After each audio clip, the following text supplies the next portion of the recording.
Қайырлы күн, ассалаумағалейкум достар, эфир жаққа қарай келдім. Сол.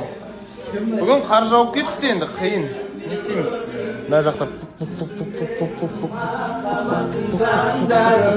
басқа жанды жүрегімді арнадым.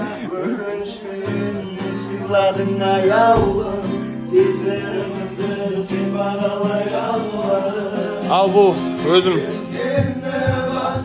Всем привет, достар.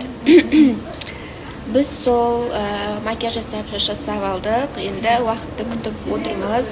Тамақ ішпегеннен кейін де ораза болған соң уақыт өтпей жатыр негізі. Чай ішіп отырады неге осындай кезде. Еще погодада прям март деп айтуға келмейді, қыс болып кетті Алматыда. Міндетті түрде осындай болады, по сути, ауа райы. Наурызда бір осылай қар жауып керек. Иә, ал біз отырмыз осылай. Бәрі жүр.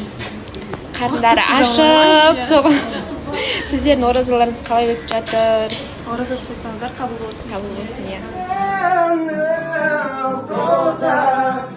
Жан берген сезім жоққа, баламын өзім жоққа.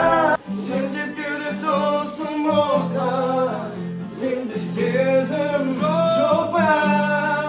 Жүректі қаламашы өтінемін, сені бұлай сүйгенім ме